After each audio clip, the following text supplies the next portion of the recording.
Votre attention s'il vous plaît. IPTV Services. Tempo Afrique TV vous offre 6000 chaînes de télévision en direct de l'Afrique, de l'Europe et des États-Unis.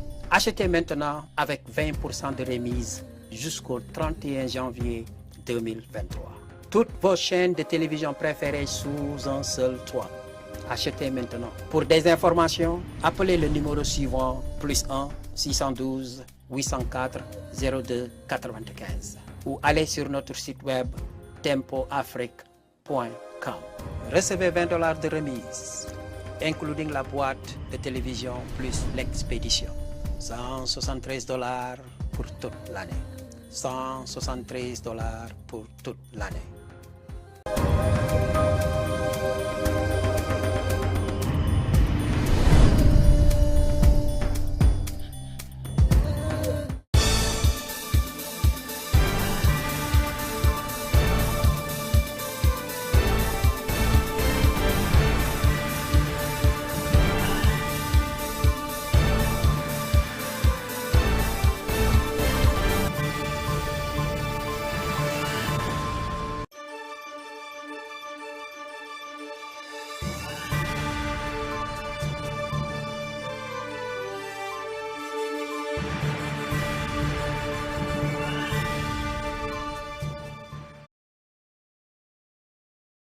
Africa Summit, Cracking the Nuts.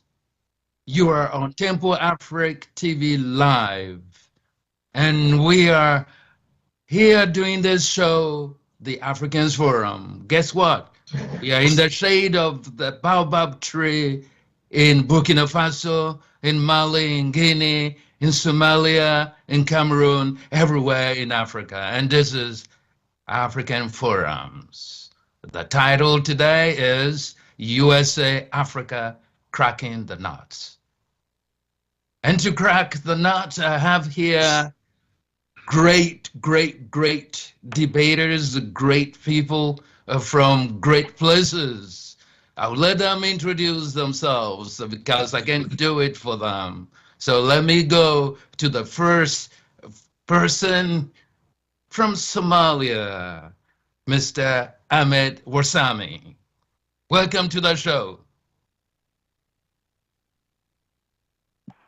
Thank you so very much, Dr. Balubu, and welcome us for your show. I'm grateful to be here, and I want to say hi to the rest of the group. As you mentioned that my first name is Ahmed, last name is Warsame. I originate from Somalia, but I'm a U.S. citizen, live in the United States right now. So I'm glad to be here. Thank you for coming to the show. And next to him, Prof. Musa Isifu. Thank you for showing up, my friend. Thank you, Professor Balubi. Thank you to everyone here to participate in this panel, which is exciting because I see eminent people around trying to debate what is very, very important to us all, Africa. Its future concerns all of us, and this is why we're here.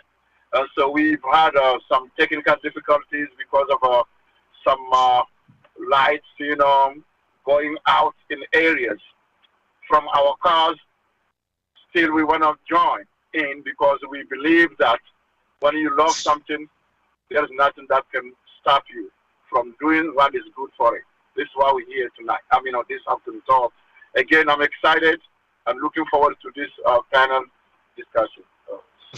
Thank you, Professor Isifu. Yes, we're holding up to our Africa, our dearest continent, dear to our heart, to all of us, no matter how we put it and where we are. Thank you for that good introduction. And then next to you is Dr. Bonaventure Bala. Hello, Bala. Oh, hi. Can you hear me? Yes. Okay, thanks so much for inviting me. First of all, it will behoove me to wish you a very happy New Year and happy Christmas and Merry Christmas in case you are Christian. My name is Bonaventure. My first name is Bonaventure. My last name is Bala. I'm professor at Norfolk State University in the USA. I'm professor of French, linguistics, psycholinguistics, semiotic, epistemology. I'm also a translator. I'm extremely delighted to be here today to debate about this exciting topic, because Africa is the future of the world. Africa is a nice continent. So we love Africa, and every time Africa is involved, we need to maximize our intellectual ability. Wonderful. Wonderful. Yes. Wonderful.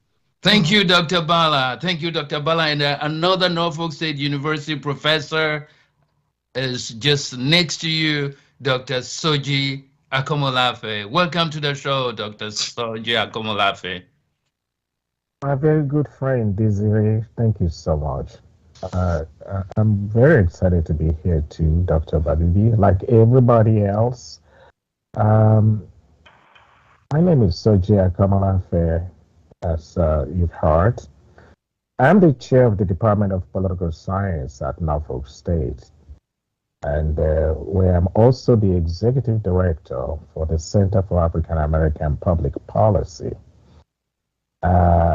I'm particularly excited to be here because every time we talk about the United States, the relationship of the United States and Africa, it's not only interesting, but it's also very challenging. But above all, it's an opportunity to share with folks out there, especially people who are not,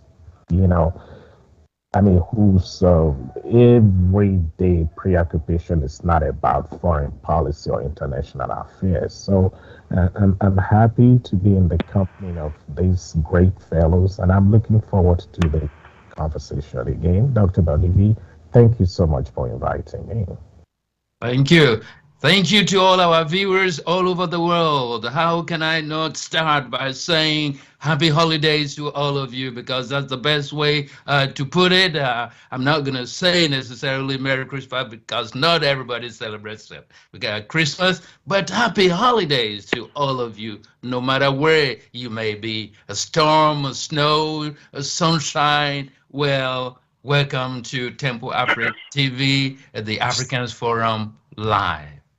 I'm going to just run down the list of the items we'll discuss today so that you can take a second to digest it, and then we'll go to the producer to give us a commercial or just a couple of second break, and we'll come back to the show. Okay, so we will be discussing the following items: revisiting the USA-Africa Summit. That's why we make it sound clearly that we're cracking the nuts, okay? Thinking about it. So number one, the rationale behind it. What's the rationale for this?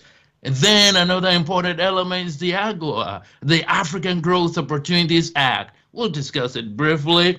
Then the non-inclusive nature of this summit, because as you know, some African countries were not invited for certain reasons. So let's crack the nut and find out why not, okay? And why were African countries invited in the first place?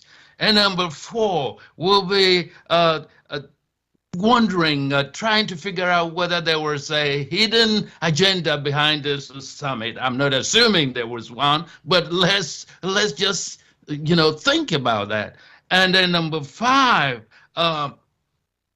deconstructing foreign aid for homegrown development. What does that mean? Foreign aid for your own development as a country, okay?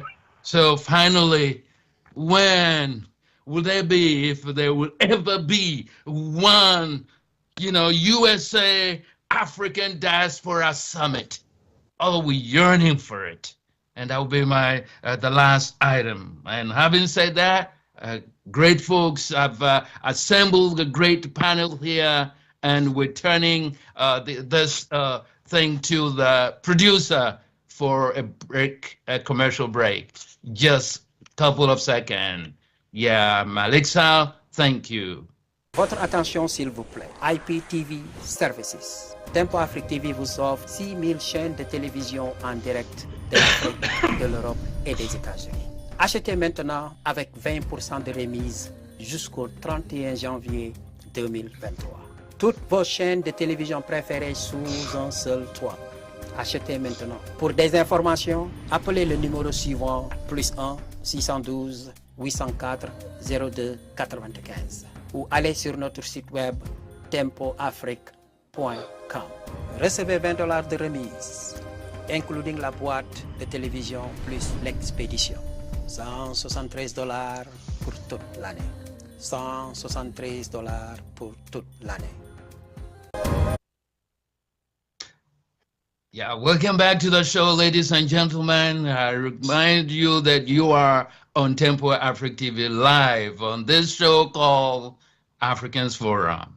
We got to start somewhere, my dear friends, and I'm starting with Prof. Isifu. What do you think the rationale could have been? What could have been the rationale for this USA-Africa summit? So when he's responding, you don't necessarily wait for him to get to the end of his thought or whatever. You know, you can just jump in and say, wait a minute, okay? We want to make this as interactive as we possibly can. So go for it, Prof. Isifu. Thank you so much. The rationale for the summit. We should say that it is clear, looking at the geopolitics these days, I would say that it is another scramble for Africa all over again. And so we've been witnessing a lot of summits. France African Summit, Africa Summit, China Africa Summit. They are announcing a Russia Africa Summit in 2023. So just go see what is hidden behind these rush to somehow inviting Africa. But what is very, very concerning to me is that they are not telling you what they are trying to get from Africa. It is like we are the one benefiting from those summits. What I want to declare here, without any risk of being contradicted, is that those summits are organized in order for people to somehow get Africa on their side. Because if there is any major conflict to be fought on this earth today, let it be maybe a Third World War, it is going to be fought over Africa. Not just Africa, over Africa's resources. So everyone is trying to position himself on the right side of Africa by telling them, look, we are your best allies, your best friends, etc., etc. So, in fact, the rationale for the summit is that the U.S. does not want to be told what will happen later on. They want to be a part of it, a part of that scramble. They want to maybe even be viewed as the best of the friends. When you see, we will talk about the selections of the countries that have been invited. Even though this time almost all the countries were invited, except 2 or 3. Yeah, everything is strategically done because the U.S. doesn't just invite any country here. Yes, but Prof. Isifu, shouldn't we be glad that we've been invited? Because this is, holidays period, holidays time, And what's wrong? What's wrong with inviting people, guests, to New York or to Washington, D.C., merrymaking and celebrating together? Is there anything wrong with that? No, there is nothing wrong with that. But I'm going to quote our famous singer in Africa. Chike Jafakole said, Blagetier. This is what we are witnessing here. It is the Blagetier that we are witnessing here. It is not like, okay, we we're inviting you. No. Maybe we may not know that, but there is nothing under the sun that man will do just for the sake of doing that. Only God is capable of doing things without waiting for any reward.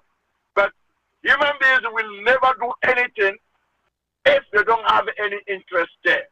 And so as long as I support the fact that the U.S. gets involved, somehow strengthens the ties with Africa, but I'm suspicious about the reasons why all of them are somehow running toward Africa. Okay. That is really to be debated. Okay. Ladies and gentlemen, you will be seeing numbers to call, WhatsApp numbers to call, and direct number. If you are in the U.S., you can call us and just chime in and then give your contribution or ask questions. So my guest here, this is African Forums. We didn't invite we didn't invite Russia. We are in the shade of the baobab tree, and you know how we talk. So, okay, chime in, jump in, and give your point of view. That's what Prof. Isifu has said. They want Africa to be on their side. But do you have UN? Do they invite Africa to their side when they are making those top-notch, at the top position? They are making those Security Council position. Africa is almost never at the table. So what do you say, Prof. Akomolafe Soji? Do you all agree with what Prof. Isifu said, or you have a different perspective, a different angle, to tell us what the rationale might have been? I'm not sure if it is as much as a different angle, but I will say this. We all know the big elephant in the room is China. An elephant in the room. It's China, because, and I'm sticking to this rational thing. I mean, the reason why the United States is now finding, a renewed interest in Africa, it's because Africa is essentially a part of its, rivalry with China. Everybody knows that China is projecting itself to be not just a superpower, but to be the only superpower. And if you look at the numbers, if you look at the data, she's very much on the way to doing that, okay? How fast, we don't know. But the United States now is coming back to Africa, and I say back to Africa because there's been a hands-off policy for quite some time now, because the presence of China in Africa is now posing to the United States, and I think Professor Isifu mentioned something about that, a geopolitical problem. Okay? The investments, the BRIC projects, and all those things, they are really a mechanism of influence. And whether we like it or not, to some extent, China has been reaping some of those, return on the investment that she's making in Africa.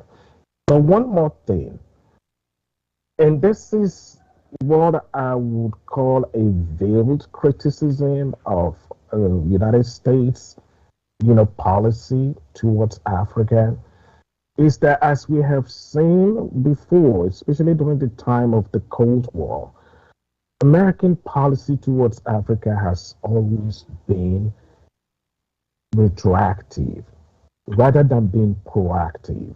Right. During the Cold War, it was a response to the Soviet Union hegemony in Africa, or at least the perceived Soviet Union hegemony in Africa. Today, it's a deja vu all over again. I would have preferred a proactive policy toward Africa, that the United States would not have waited for the incursion of the Chinese into every economic and investment sphere in Africa before waking up and saying, oh, you know what? we have some $55 billion somewhere there that we think we can, you know, lend to you guys to do some, you Wonderful. know. Wonderful. Wonderful. Thank you for your wonderful contribution. An elephant in the room, that's stuck in my mind. You know, an elephant in the room, Ahmed Warsame. An elephant in the room from Somalia, you know, far from Kenya, where people go for safari. You know, I thought the largest elephant was in Africa, but then did they bring that elephant to Washington? Or Ahmed Warsame, an elephant in the room, really?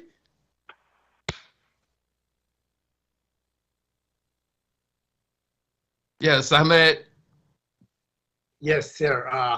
I hear you very well. So basically, the elephant in the room, as the professor say, it's really China, and they're all over the places. They are all over in Africa, and they took over that continent entirely, economically, politically. A lot of people, they don't understand that the Chinese debt and problem that they create over the years, it was enormous. And as the professor said, that the America, this is wake up call, you know. And at the same time, I believe United States, they need to change cultural subjugation that they usually deal with Africans. They need to be more flexible. They need to change the policy that toward Africa. They need to be proactive. You know, they don't need to all the U.S. policy based on reaction from the other side, because China involvement started in 1991. I actually make sure that I was using my Somali language like 2 weeks ago during that U.S. African summit, and the takeaway from that summit was the creation of African Advisory Committee, you know, like diaspora, Africa to get involved, and America, they need to use African diaspora. They have huge community, highly educated people. So they need to mobilize that. They don't need to deal with the dictators that we have in Africa. They don't need to hand over money. They don't need to say that we need to change something. So like China did, take the money and do whatever you want. You know, we don't want to interfere in your politics or whatever, but we need to change that entirely. You know, China, they just shake their head and they smile and they took everything, you know. Yeah. They took mine, they took everything. You don't know what's going on. We don't know anything about what they're doing, you know. Like Kenya, they hire 15,000 to build railway between Nairobi and Mombasa, and all of a sudden they put the country more than 300,000 employees, and majority of them, they do not have a permit to come to Kenya. They do not have a visa, you know. So basically, the investment is good, whether it's come from China or US or whatever, but at the same time, they must listen to us. They must listen to the Africans. They need to respect their sovereignty. And honestly speaking, what's going on, it's not something that we can, you know, live on. We need to say that, yeah. Thank you very much. Last but not least, Dr. Bala, the man from the Cameroon. What's your Cameroonian perspective to this elephant in the room, to the, United States, our friend's statement is that we should be respected because we are a sovereign continent, okay? So, Dr. Bala, what's your guess? The rationale might have been. Okay, thank you so much. Thank you so much. I do share the same point of view as my colleague, my brothers in the panel. I'm going to use a concept that is also used in linguistics. It's called meta-language. Meta-language. Politics, just like poetry, is a meta-language, which is a language beyond a language. Meta in Greek means beyond, on the other side. So politics, just like poetry, is a meta-language, which means it combines two different types of languages. a standard, normal, classical language, and a hidden, concealed language. There you go. So officially, the United States would like to invite Africa to show that they are the best friends. Officially, they are the best friend. They should not thinking of having other friends worldwide, but unofficially. So you're saying, basically, you're saying that they've invited Africa just to make believe. It's a make believe thing. Is that what you're saying, Dr. Bala? Yeah, it's make believe. But the real issue is that they are losing ground in Africa.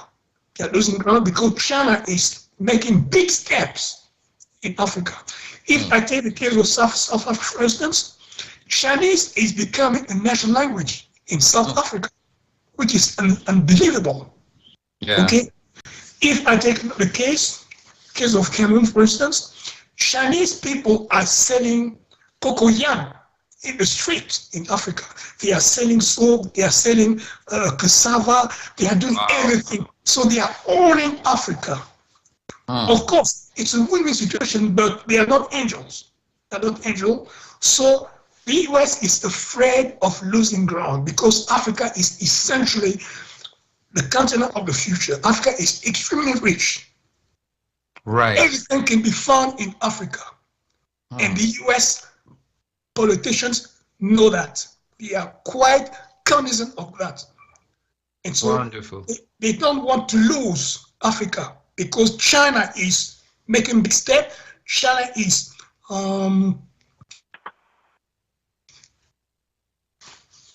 yes, Dr. Bala. Yes, Dr. Bala, thank you. Okay. Thank you. We've heard you. We heard all of you. And one name has been, coming to the surface, and we've been repeating it. And that name and that word is China. And China seems to be the elephant in the room. I thought it would be the elephant from Somalia or from Cote d'Ivoire or from the Cameroon or Congo or somewhere, but it's from China, the Chinese elephant. Okay, the Chinese elephant. But then the U.S. was trying to say, no, that's not why we're inviting Africa. We're inviting Africa because of the African Growth Opportunities Act. We passed that piece of legislation, and then we'll go straight to the director of the Public Policy Center at the Norfolk State University, Dr. Soji Akomolafe, to tell us something about that, the AGOA Act. What is it? Is that a good reason for inviting Africa? Go after it, Soji.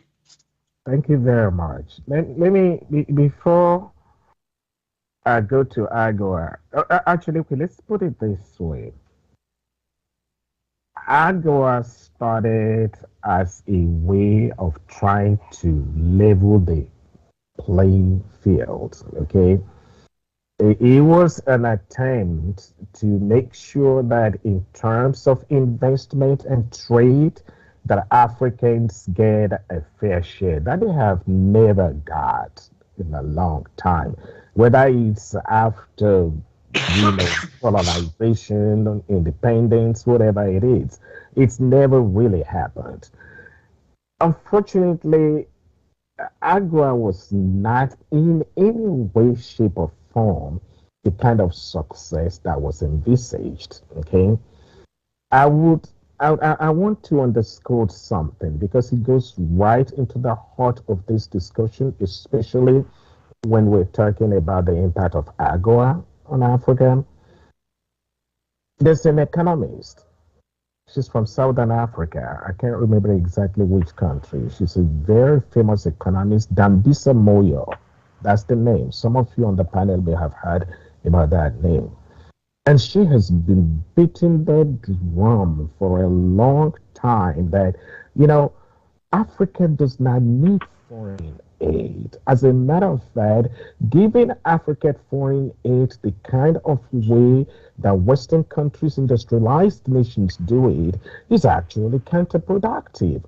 That what we need really is investment and trade. Okay, so AGWA, they were good intentions. They were good intentions. Okay, but like so many other projects, it's the way they started with the United States, EU countries, or the United Nations. Some of these things started with very good intentions, but then something goes drastically wrong when it comes to the process of implementation. And AGWA is not an exception to the rule. But was the intention really genuine intention? That's also to be questioned, isn't it? The intention, yeah, the good intention on the surface. Yeah, it's, you know, they want to make you listen to them because they want you to hear what you want to hear. Okay, so it sounds good. Is the intention also, you know, genuine or a little bit make believe? What do you think? And some other people may not like to hear this, but there is enough blame to go around, okay? Because when you talk about, you know, the United States, you're not just talking about the president, you're talking about a whole system. You have the Congress that is there. So we're not talking about good intentions. When in 2014, President Obama, former President Obama, called the first summit, the ALA summit, 2014. There was no doubt that he had good intentions. Okay, but then the good intentions will have to contend with the will of the Congress. We have to contend with, you know, the makeup of the Congress. The same thing when I don't think anybody is going to doubt the fact that, you know, President Biden's heart is in a good place. Calling this ALS meeting. And by the way, we're going to get to that. We're going to get to that because this ALS, this summit, the one that just ended in December 15, is actually very different from the other because it's very substantial. And I will be able to talk about that. But just one more sentence before I leave that AGWA thing, okay? Yes. It is, the American politics is very complicated, okay? And when you talk about African politics, especially in the context of domestic politics in the United States, it's not the same thing as EU. It's not the same thing as even, you know, Asian countries, okay? You have that taint of discrimination. You have that taint of racism, and I don't want to make it an issue here. It's not an issue. But good intentions don't always translate into what is intended because of some of these political implications that I've been talking about. And AGWA, again, is not an exception, but rather the rule of thumb. Okay, thank you, Prof. Komolafe. Dr. Isifu, AGWA, good intention. What is it? Good intention, but maybe bad results, you know, Congress, Senate, and all the rest of it. What do you say? Yeah, I think it may be with good intentions, even though Immanuel Kant said that the road to hell is paved with good intentions, yeah? Maybe not that here, but I'm going to read a little bit what AGWA want to see, you know, that I'm a little bit concerned about. AGWA is saying that for a country to be eligible for whatever funds are there, they have to commit to free market economy, or they have to commit to due process, respect of human rights, you know, acceptance of pluralism in politics, etc., etc.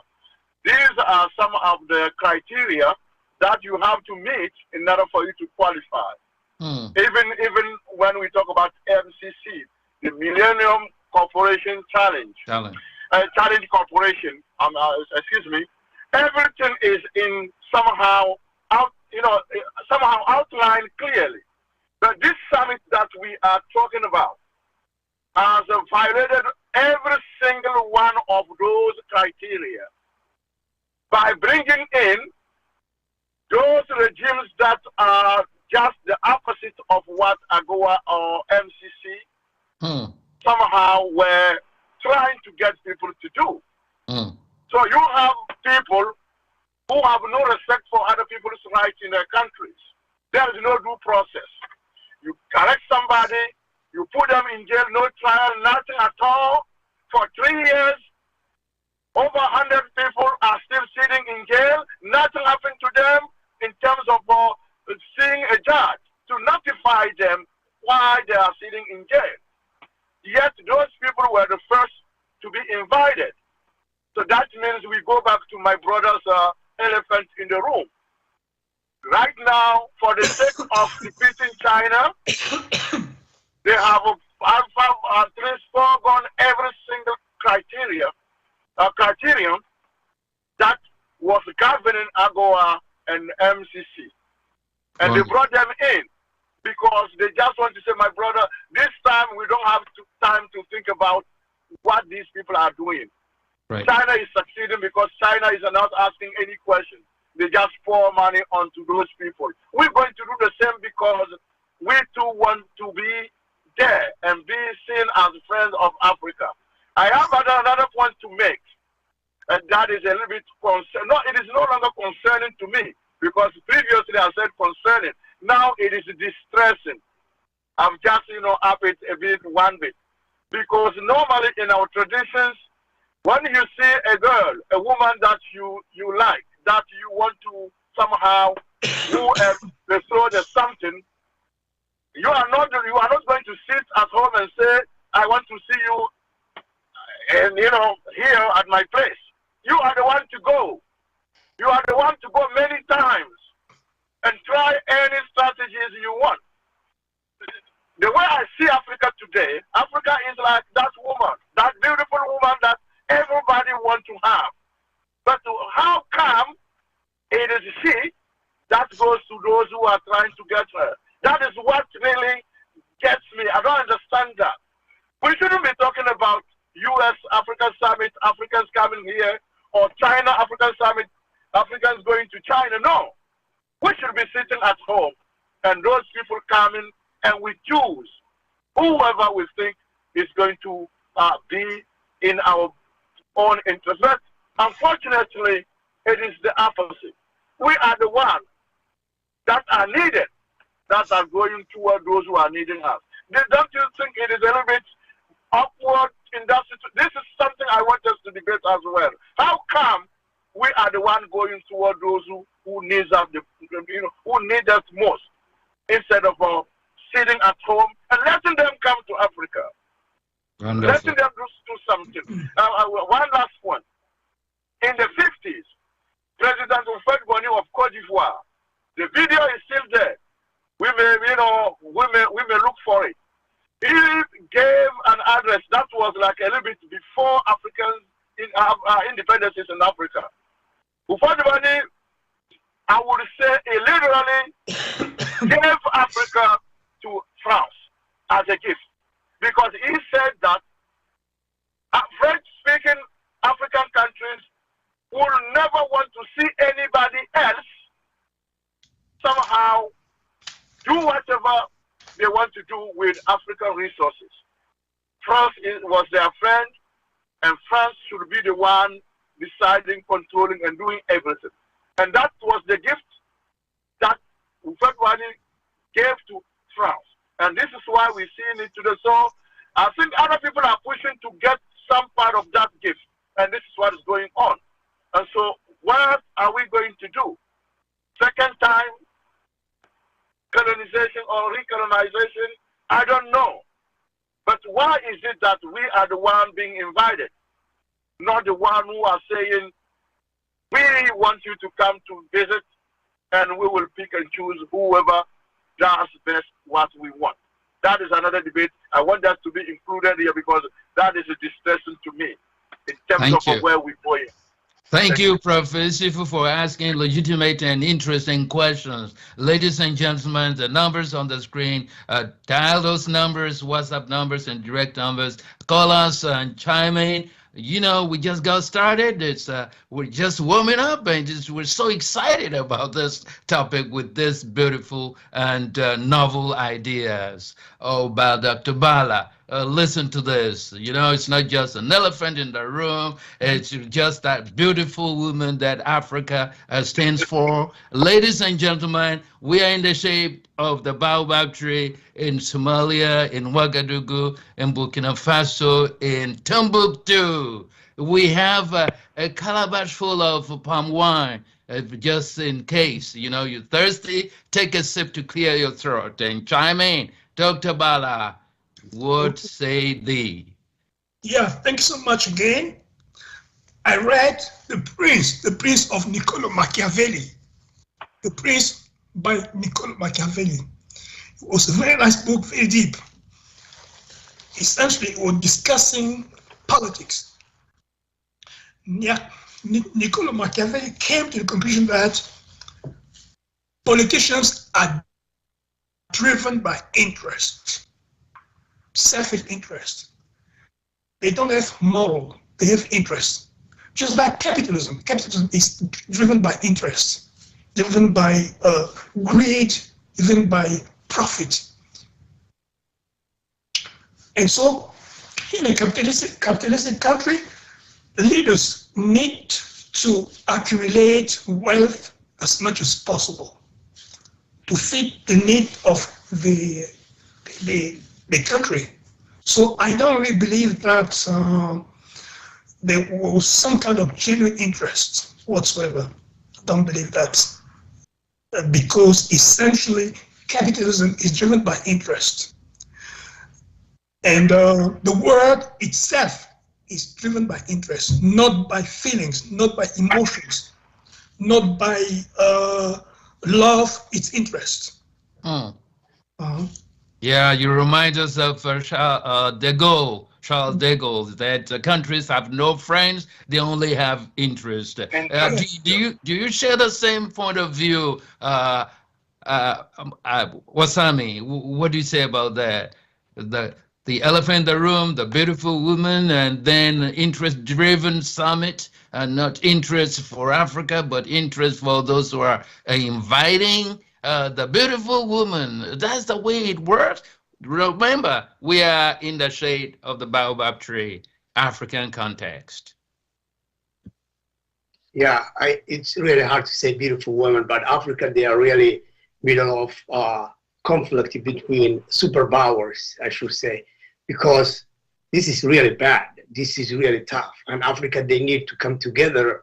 And as the earlier speaker said, that they need to come up with a plan to deal with those powers. They need to stay home and call them and say, what do we need? Not what they need. Because most of the time, United States, they dictate what the US need. Very much so all Western countries, even China, Russia.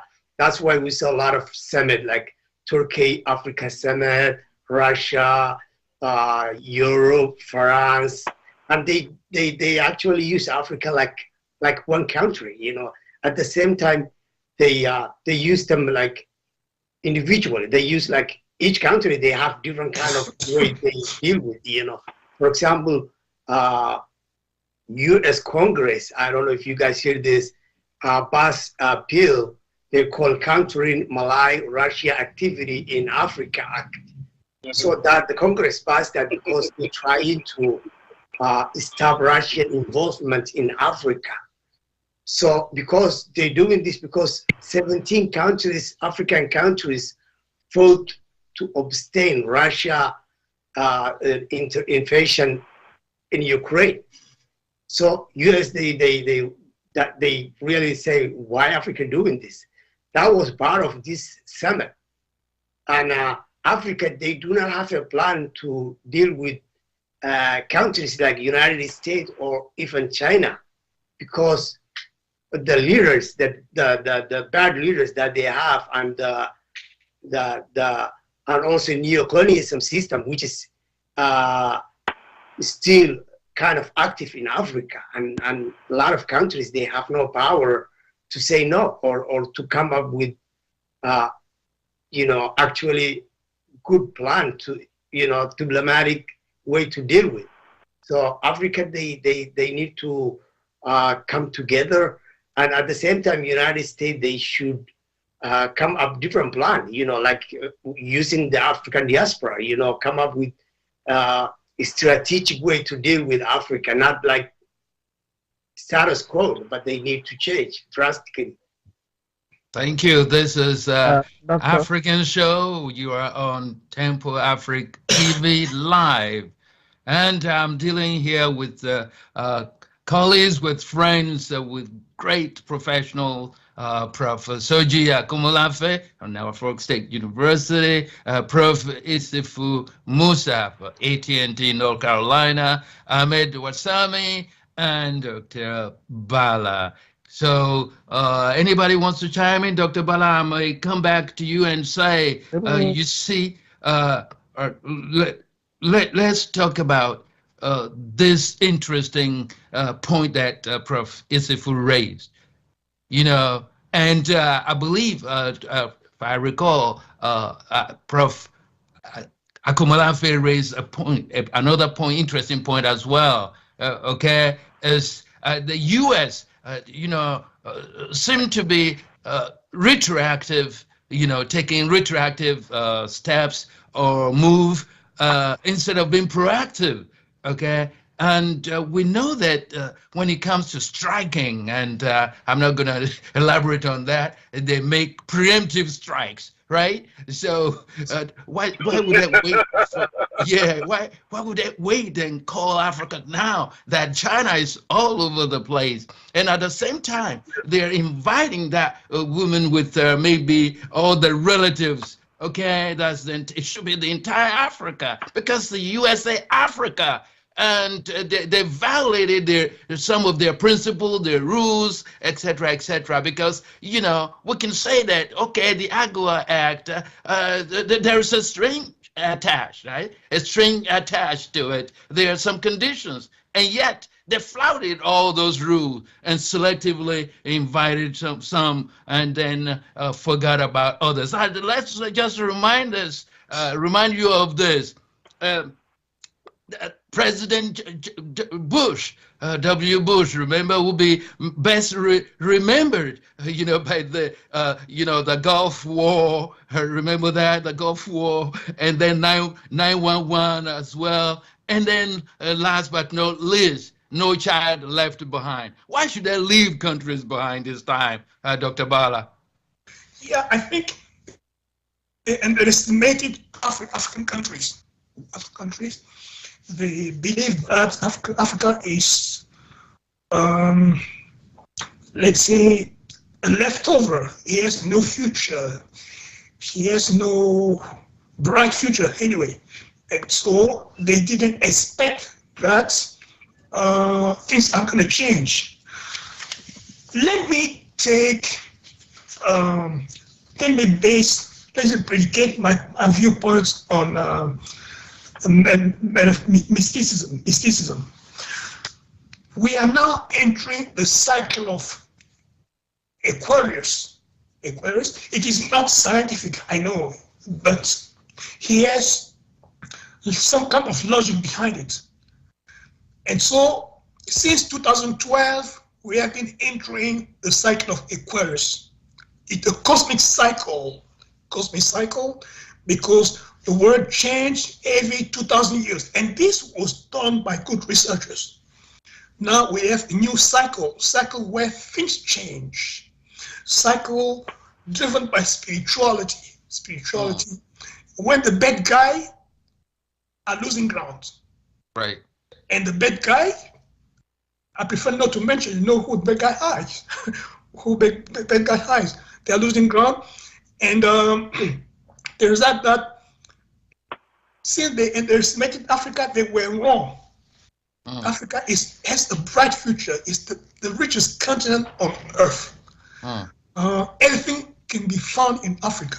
if you take the case of France, France is not even a power because France does not produce uranium.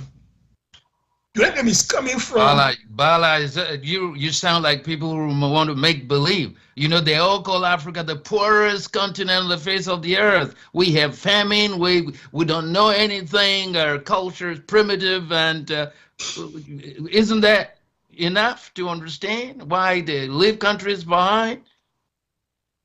No, actually, it seems to me they were just underestimated Africa. Okay. And so now they are realizing that Africa is in full canvas, is moving forward, is making big steps. It's the continent that has a bright future. And China is leading the ground. Wonderful. Russia is also leading the ground. Oh. But tacitly. Okay. But it's coming stronger. We've heard the name Russia for the first time here. We've heard China repeatedly, but Dr. Bala has just mentioned Russia. So we'll go to Soji. Why should some African countries be left behind and the USA flouting their own principle, their own rules, not inviting, all those countries when George Bush said no child left behind? We cannot leave children behind when it comes to education, but when it comes to development, that will provide, facilities that will provide the right economy for countries, and then for education, they left some countries behind. Soji, what do you say? Excuse me. Yes. Sorry for interrupting you. Sorry for interrupting my brother, you, brother. Uncle Mulafi. Yeah, essentially the U.S. think deeply in the core of its heart that is threatened. It's threatened because Russia, China have made big steps in Africa. And the world is becoming multipolar. It's no longer monopolar or bipolar the way it used to be during the Cold War. Yes. So they feel they are really threatened. So they try to counteract. But is that the reason why they left Burkina Faso and Mali behind? Did not invite them? Yeah, yes. Okay. Yeah, that's the reason. Okay. Deep reason. Okay. An official reason. Because they believe that now this country, Burkina Faso and Mali, are being courted by Russia. Oh, I see the point. Soji, what do you say? Let me, and I still want to stay on this issue of AGOA, okay? Right. And remember, I said that there are enough blames to go around.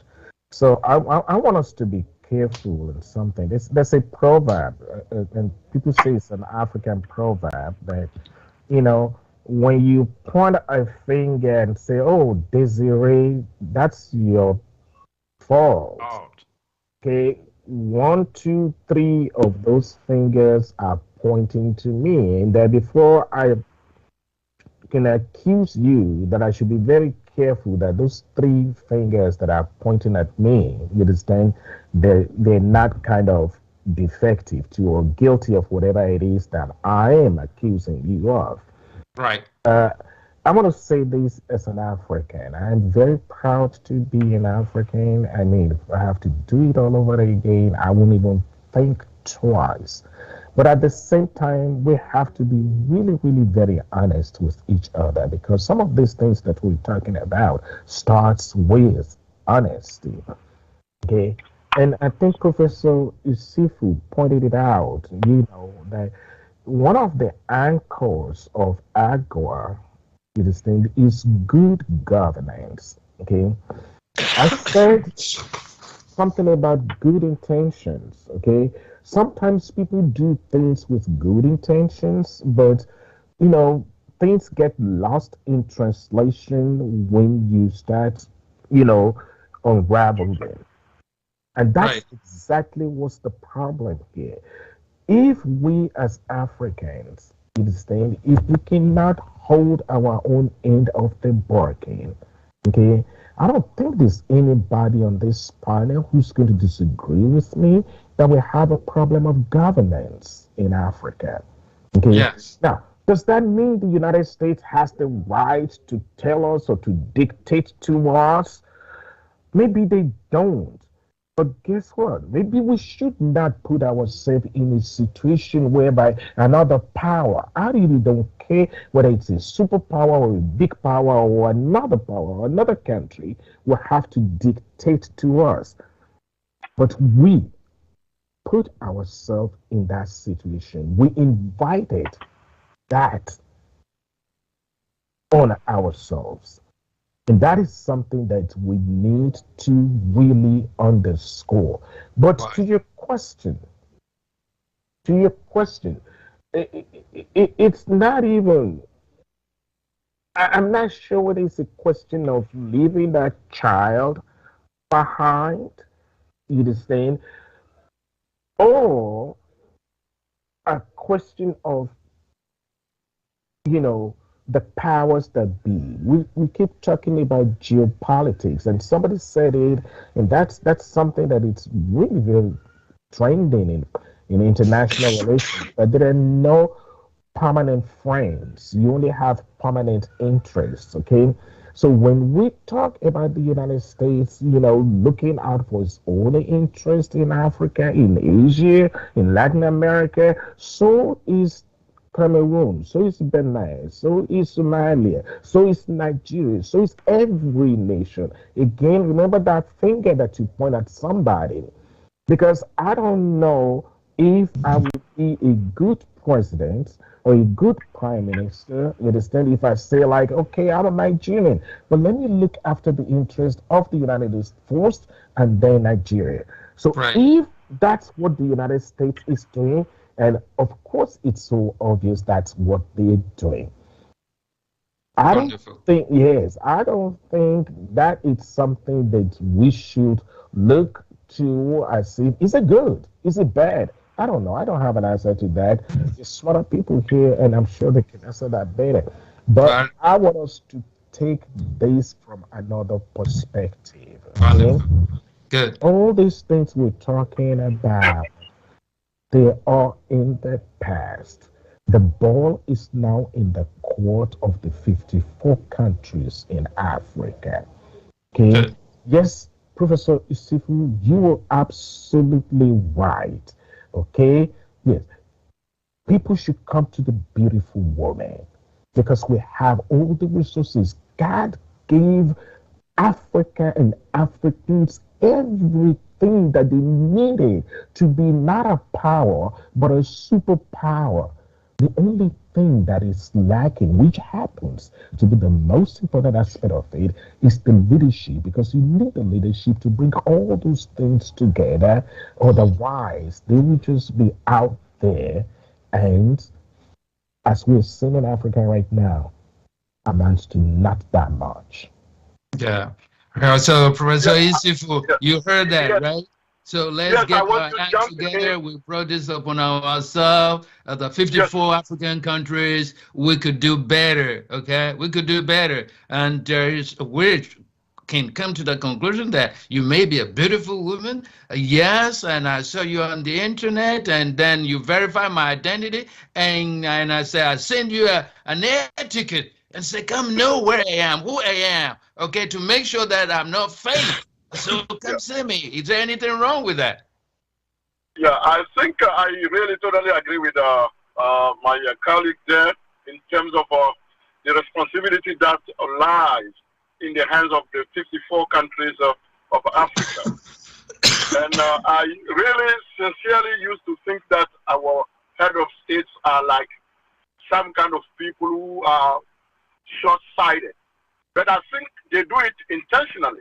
Sometimes they play a little bit, maybe like down whenever it suits them, and they play intelligence whenever they want to do so. And whenever they play intelligence, they can do a lot of things. But usually they prefer to play like unintelligent people because of their love of power. So because of that, because of the calculations about how many years they want to remain in power, they will ignore everything. So coming back to that beautiful woman, because she is our muse now, as we move on, I'm going to add something. There is something going on that all those superpowers don't understand, and they don't want to listen. African leaders or head of states also have somehow willingly refused to listen to that. And that is one shout. From Cape, South Africa to Cairo, and from Djibouti to Cape Verde, it is the same shout. Death to neocolonialism, death to foreign interference in our politics, death to dictators and oppressors all over Africa. That is the same stream from everywhere. So why did they exclude Mali, Burkina, and Guinea? It is simply because they have somehow listened to people, but they don't seem to hear what they are saying. And so as long as those superpowers don't want to somehow study that scream and understand where it is coming from and why it is so loud now, they may pour all the money, they may win that beautiful woman, but the marriage is never going to take place. Right. Because those who are going to accept the color nut and crack it and eat it and bless the marriage and the wedding are going to say, no, we are not ready to do so because you are not the one to marry our daughter. You don't deserve her. And that is the African people, the youth of Africa today. If you want to win over Africa, forget everybody that they have invited. Meet the youth and listen to them. Let them tell you what is it that they are shouting about. Why are they shouting so loud today?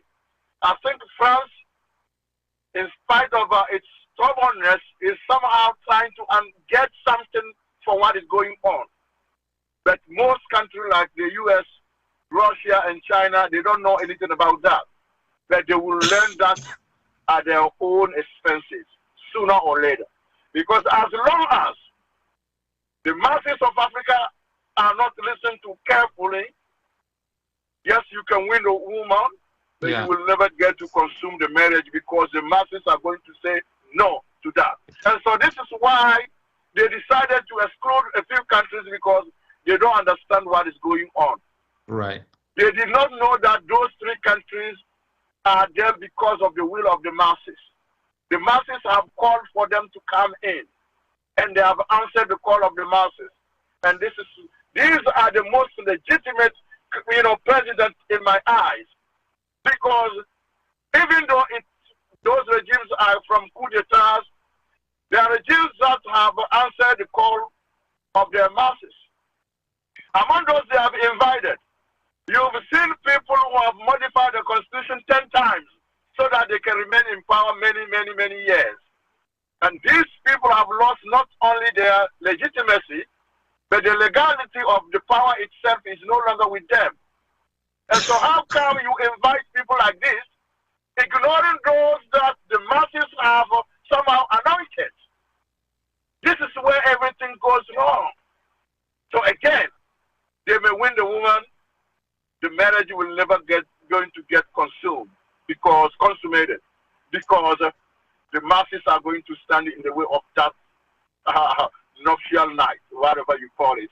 So it is what I have to add on that. So they have to listen, because the shout is so loud, and it's going to even get louder as time passes by, because people have now understood, as my other colleague from Ufuk said, we understood the Machiavellian politics that all these people have been using in order for them to get us. Now we know everything is in the open. And so we're going to not only denounce it, but we're going to be insistent in denouncing it. Because it has to end today and right now. because Yeah. we have no time to wait anymore. Wonderful. We have no time to wait anymore. And Ahmed Warsame, just unmute your mic. It's your turn. And I want you to touch on the last few points. That is why were some countries left behind. We won't talk about hidden agenda anymore. I think we've discussed that implicitly, if not actually explicitly. And we're saying enough of finger pointing and mudslinging. Let's take responsibilities from some of our bad governance issues, okay? Our home affairs. Let's stick together, said Prof. Soja Komolafe. So what do you think we should do, and how should we do it? And then you want to touch on the issue, when will the USA and African Diaspora Summit take place? And that will be your final word. And then we go to Dr. Bala, and back to Soji, and finally, Professor Fu. Let's go. Don't miss out on this. Call the numbers on your screen. Ask a question or make a contribution. Ladies and gentlemen, you are on Tempo Africa TV, live on our Africans Forum show, in the shade of the Timbuktu Baobab tree. Go ahead, Ahmed Warsame. Ahmed?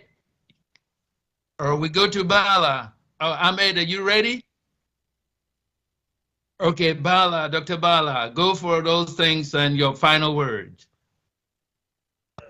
Could you please repeat the last? Yeah, the reasons why those countries were left out, left behind. You started answering that question, then you can go back to let's stop finger pointing and mudslinging, and then take some responsibilities for what's happening here to us in Africa. Let's get united and, clean the mess that we made ourselves. Okay, good.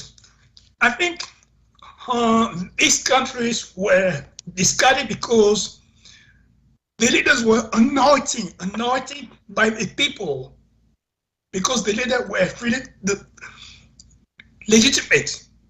They were defending the interests of the countries. And most of the time, the Western powers don't like leaders who are fighting for the interests of the countries. They love stooges, people who can be there, they can manipulate like puppets and steal, plunder the wealth of the country. So most of the time, Western power don't like the very ones who are there to defend the interests of the countries. And those three countries were left out because they were really, I can say, the paradigm of what African countries should be. The leaders were anointed by the people. They did what was supposed to be done, honestly,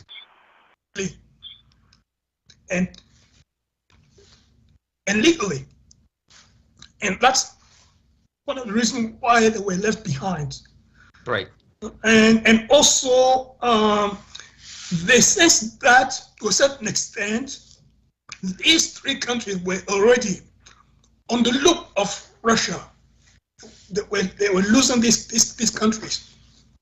So they decided to leave them behind.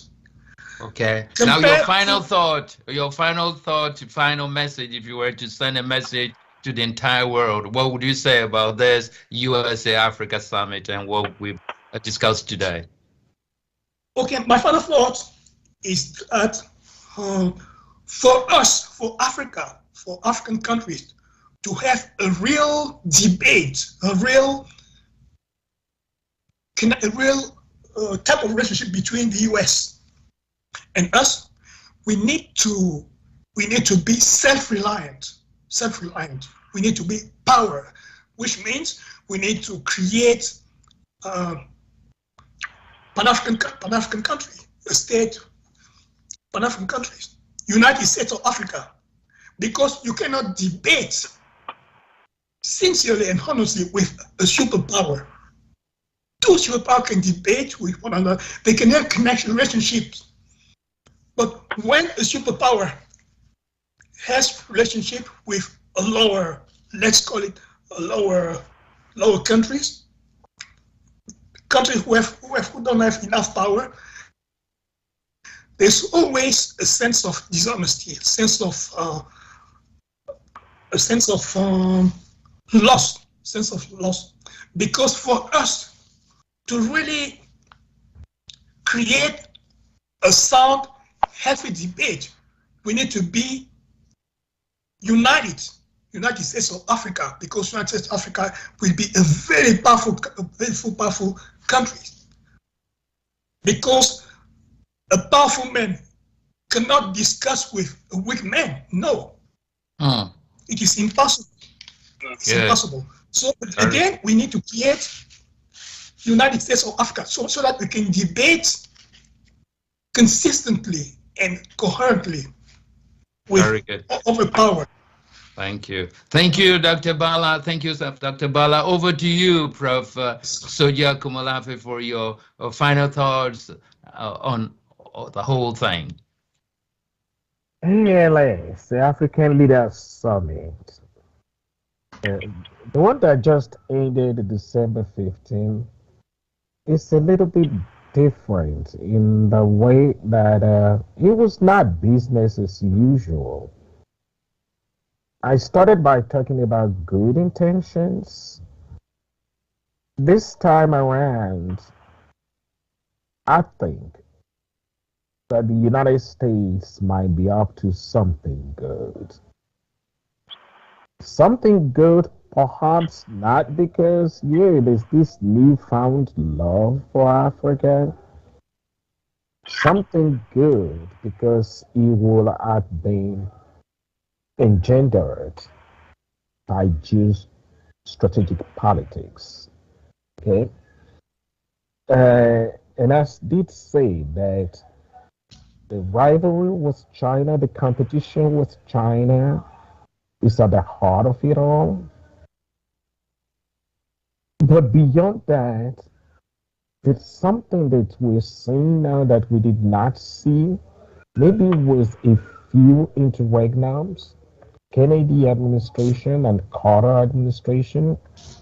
Kennedy had, what you could call, fairly positive, and constructive policy towards Africa. And so did the Carter administration. We all remember, globalism versus regionalism. But all these policies, things would not come to fruition, or would only come to fruition, the possibility, the potential of them coming to fruition would depend very much on not who really the president is, but on the totality of domestic politics. We're about to have a change of baton in Congress now. The gavel will now go to, the Republicans. I will submit to you that especially the current Republican Party policy towards Africa is not going to look like anything that the Democrats wish for Africa. So we have to look at all these things in the perspective of domestic politics. And that's why I'm not dancing at the end zone soon. Anytime soon.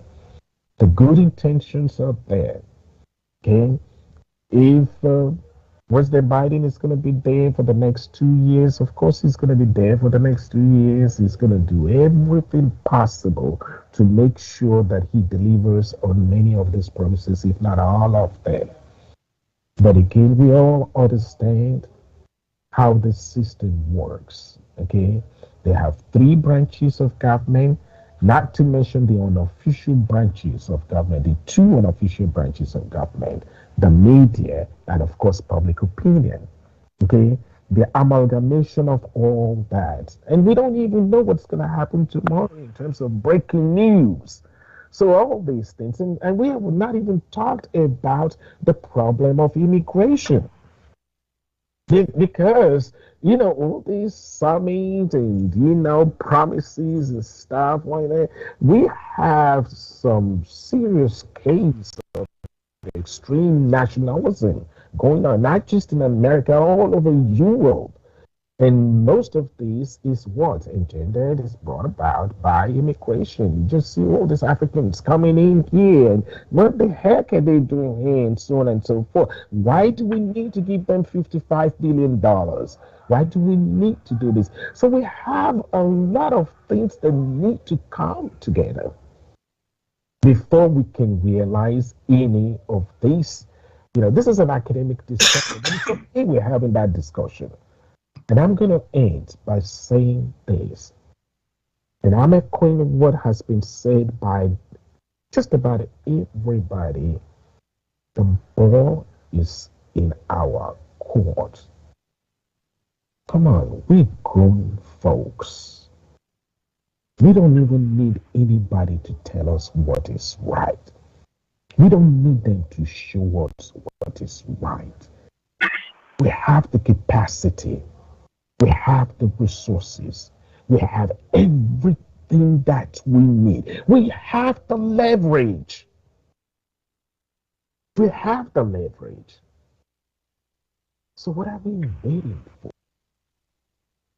Look at everybody else. Nigerians, they leave Nigeria to go to Qatar, to go to everywhere. Everything that has been done in Qatar, everything that's been done in Indonesia can be done in Nigeria and in so many other African countries. Come on now. Let's do it and let's stop talking about it. And that, what I just said, is not for the African people. Is for the African leadership. Thank you again, Dr. Balubi, for inviting me. Thank you, Prof. Komolafe. Over to you, Prof. Isifu. Africa must unite, as Dr. Nkrumah said. It's not just still relevant, it is a must. We must band together. We must, get our act together and be one, okay? And good governance, trade among ourselves. Moving left to right and not looking for foreign aid to come and help us grow and, just get the development, the kind of economy that we need for our people. You have the final word, Prof. Isifu. Thank you so much, Drs. Bala and Soji Akurage. Thank you, Mr. Mohammed, for this very insightful, wonderful, and very enriching panel. I've learned a lot. Thank you so much. I think this is not the end of the beginning, or this is not the end. It's just, the beginning of everything. So we will have the opportunity to debate again and be on the same panel. I will be inviting you on my own show. As you know, I have 2 shows. African monarchy, and then Chronique de la Semaine. I would really want to have you all come back, where I will be also hosting the show. But I have to end with 2 pieces of advice. One for the U.S. and the other one for all African countries, where I so much agree with Dr.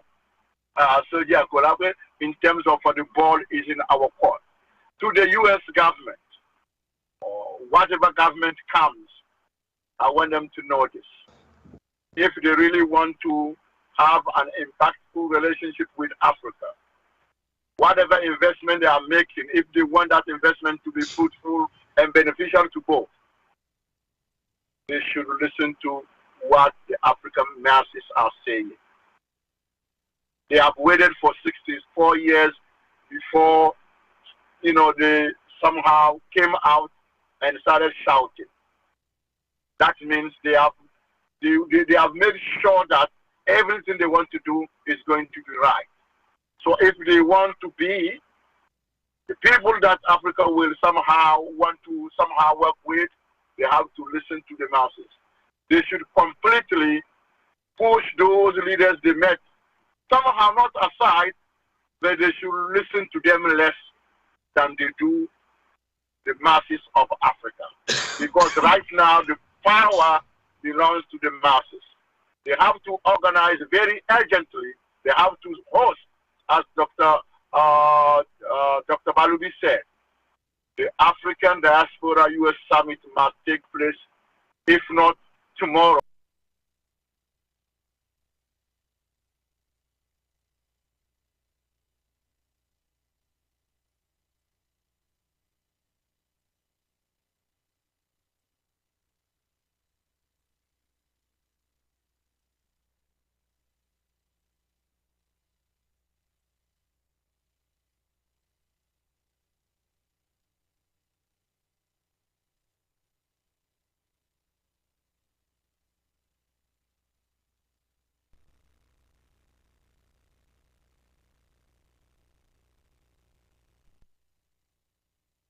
Selling yourself at a discount price.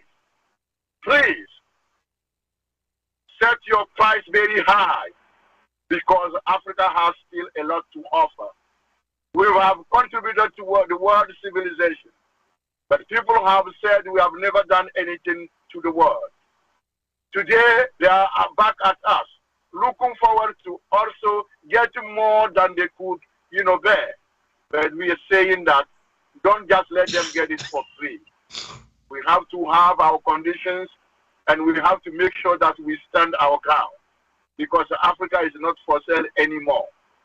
Whoever wants to sell Africa again will, somehow meet the iron fist of all Africans who are going to say no. From the diaspora, of course, and from the continent, we have the same demand. We want to be able to enjoy the fruit of what nature has given us, and that is our resources. This is what everybody is running after, but we don't want to just sell it at a discounted price. We want it to be high, the price, and this is where we want to be. So in order for us to get there, African leaders, you must love less power and love your people more and listen to them. Whenever you have your term, do your term and go away and allow another person to come and show what they can do for Africa, because nobody is more perfect than anybody. Thank you so much. Thank you, ladies and gentlemen. This brings the show to an end. It's a very, very happy end. And we must congratulate all of you who actually took time to watch it live. If you did not watch it live, you can still, go back. It's on YouTube, it's on Facebook. And I must congratulate you and thank you sincerely for being loyal to Temple Africa TV. This great show, Africans Forum. Thank you, Professor Soji Akomolafe, for coming here. I remind our viewers that you are the chair of the Department of Political Science at Norfolk State University. And thank you, Professor of African Literature at A&T at Greensboro in North Carolina. Bonaventure Bala, Dr. Bala, thank you for making great contribution, also from the great Norfolk State University. And thank you, Ahmed Watsami from Somalia, but in the US, you are a Temple Africa TV great host. Thank you so much. Thank you also to Malik Sal. And anyway, I don't have to thank myself, but I was just here moderating this exciting debate, conducted, and also great people who help us crack the nuts in the shade of the Timbuktu baobab tree. Goodbye, and see you again. Thank you. Goodbye. Bye. Thank you.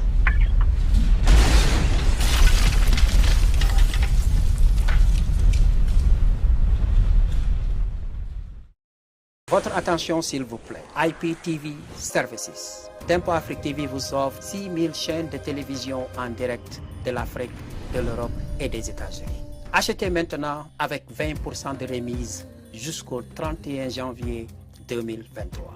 Toutes vos chaînes de télévision préférées sous un seul toit. Achetez maintenant. Pour des informations, appelez le numéro suivant +1 612 804 02 95 ou allez sur notre site web tempoafrique.com. Recevez $20 de remise, including la boîte de télévision plus l'expédition. $173 pour toute l'année. $173 pour toute l'année.